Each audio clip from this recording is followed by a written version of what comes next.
Hey everyone, my name is Whip, and one of my favorite things to build in Minecraft are castles. I think castles are one of the coolest things. I love building medieval things, whether we are building a giant defensive castle out on the coast that's going to be protecting all of our waterways, or building a giant magical castle, school, something or another for a bunch of wizards or things like that. I just think it's so fun to be able to do all these crazy things inside of the game.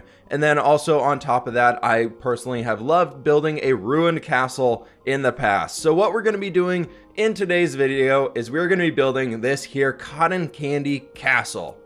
That's what we're working on today. I want to walk you all through the process that I go through for building up a plan for our castle, building up the basic shape of the castle as well. And then in the next episodes, which we're all going to be live streaming this over on Twitch, if you want to be seeing that, the next episodes are all going to be what we're able to finish building up on Twitch. And so I want to be focusing on the Twitch side of we are going to be building everything there live together. The VODs will all be available if people want to see the step-by-step process of it. They'll be available on my second channel, fWhip 2. You can find a link to that one in the description. But that's enough of personal shoutouts for me now. Let's get into this castle build.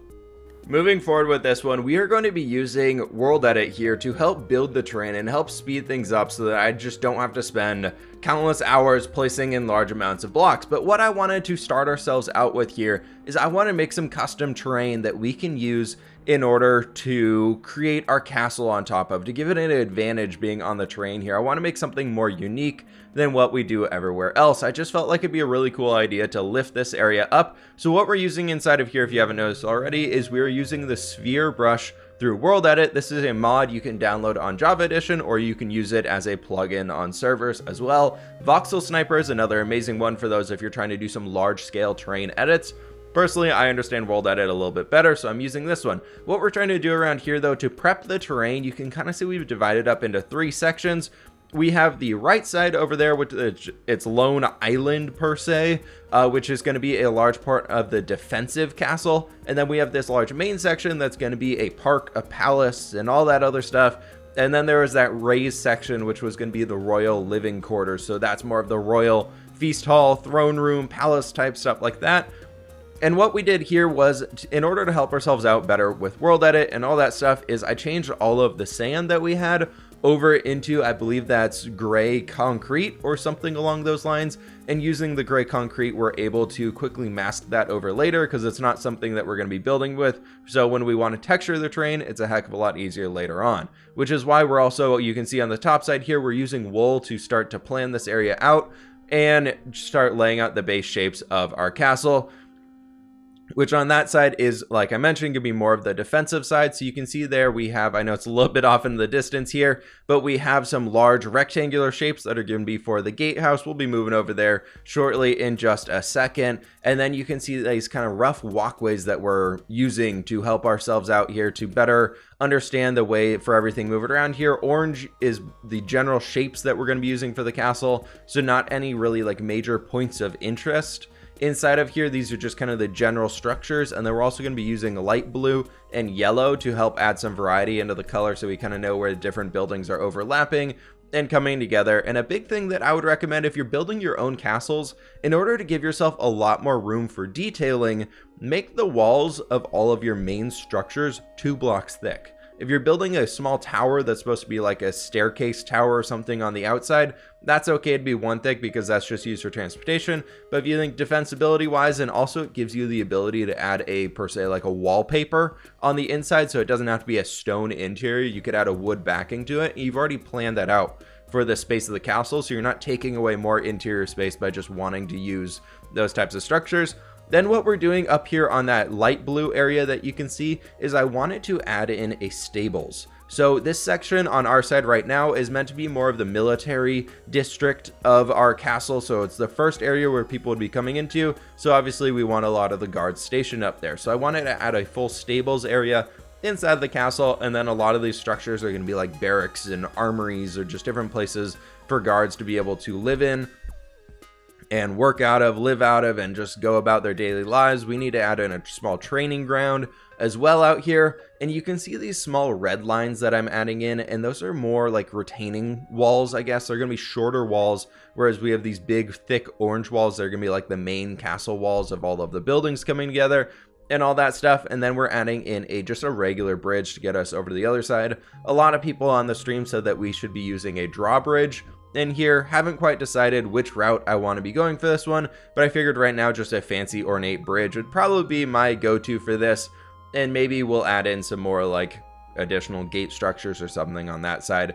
One thing you'll notice here at the very bottom center of the screen, going back to the original gatehouse, is we have those dotted lines in there. I use these really often for determining whether there's going to be a gate or like a portcullis or like a wooden gate or whatever you want to be calling them. So I have those like ones where it's the one dot. Those are going to be like the iron barred gates that are going to be coming all the way down. The one that's the two lines going across, that's going to be a big wooden gate, like a swing door, swing gate, I think they're called. I don't know. There's a lot of different names for all those things, and I never remember them correctly.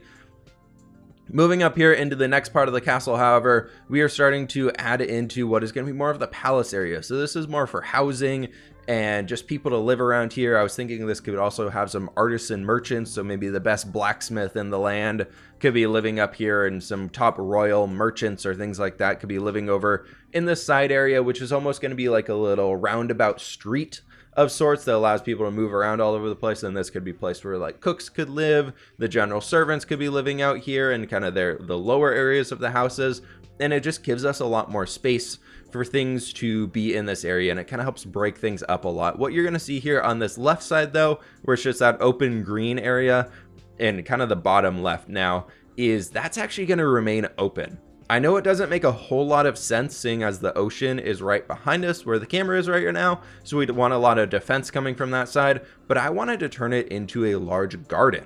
I felt it'd be really cool to add in a garden area and just make something more unique inside of the area that we're working in. And I also felt like this castle was getting to be very large, and I was trying to make sure that I didn't go too crazy grand scale on my projects like I normally do. This one I'm intending to be maybe a 3-4 part episode to be able to build up the entire castle, so we've got a lot of building to be doing on this one.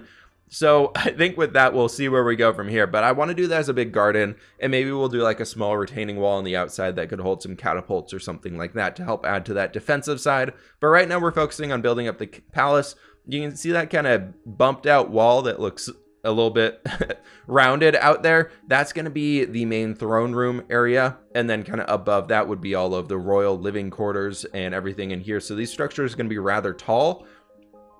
One thing that I like to personally do on the castles that I'm building is changing the height of the structures, so that as you go up the castle, as you go towards the throne room, everything is kind of going up. They're getting up higher and higher into the air. So whether you can easily do this by working up a hill, or you just start adding on additional floors as you get farther and farther up, because we want the royal people to have the best view throughout the area. They won't be living in a lower building when somebody who's like one of the regular guards is living in a barracks and they have the view of the entire city or the entire surrounding countryside. Like, the royal family would not be okay with that. They would want to have that best view. After all, it is their castle, so they want to have the best view of all.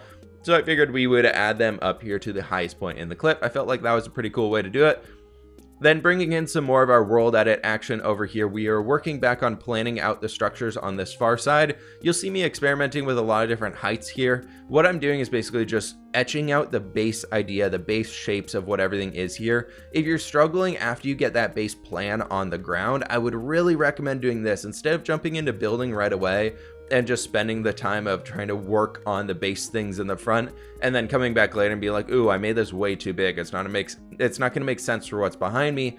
Take the time and use wool or concrete powder, or we're using wool in this case because it's just kind of a habit of mine. But use that stuff to start stretching out and planning out the basic shapes of the roofs, where all of the structure is going to be. You can even add in the general windows, so you kind of know the rough idea what you're going to be doing here, and you can add in the tops of the towers, and then detailing later on. All it comes back down to is replacing the blocks that you have and then adding some details into the walls themselves. So it's actually pretty easy to get through a lot of that action when you're going through if you have that good, strong plan from the start. And you can see me coming in here and editing up smaller areas as much as I can. Like this one right here was just too big and square for me. So I'm just going to break it up into a few different shapes right there and just adding in some more variety into the overall scheme of the castle instead of having just this giant square in the middle. I felt like it'd be a good idea to break it up into an upper section, a flattened out lower section that we can have some people standing on and guarding the front inside area. So the idea behind this castle is if they break through the first gate, there's instantly going to be an open courtyard area, then a second gate, and inside that open courtyard area, there's going to be defensive walls all the way around it. So everybody who is defending the castle still has a chance to save themselves before they're totally overrun. And it's kind of a cool idea to be able to add multiple styles like that throughout this entire place. So I thought that was really cool to add in. And then coming back through here, adding in the last bits of our roofs along this back end. I hope this all was fairly helpful for you all. Let me know what we should be adding into the castle here moving forwards. If you want to get some direct feedback, if you want to ask some direct questions about this outside of the comments, which I will be trying to pay attention to as much as I can, be sure to stop over by the streams. We're doing a lot of fun things over there. We're doing a lot of work on this castle. For the next little while, these are going to be the sole ones that I'm building. Streams are Monday, Wednesday, and Friday, roughly those 3 days, depending on the timing throughout the year with all the holiday season and everything coming up right now. They'll be a little iffy. But I plan on building up this castle until we can get it to be fairly finished up and done. So anyways, that's all I'm going to be talking about today is planning out these structures. I do hope this was helpful for y'all. Again, next one, we're going to be hopefully coming through here and building up this whole front section of this one. I think it's going to be really cool to get this project finished up on this side at least, and then we can start figuring out how we're going to be tackling that other one. But there's so many different things that we can use throughout here. There's so many different ways that we can detail these structures and start adding life. I'm really excited for the challenge of building all of these diagonal structures and everything along those lines. So anyways, that's all for me today. Please hit that like button if you did enjoy. Subscribe if you are brand new, and I will catch you on the fWhip side.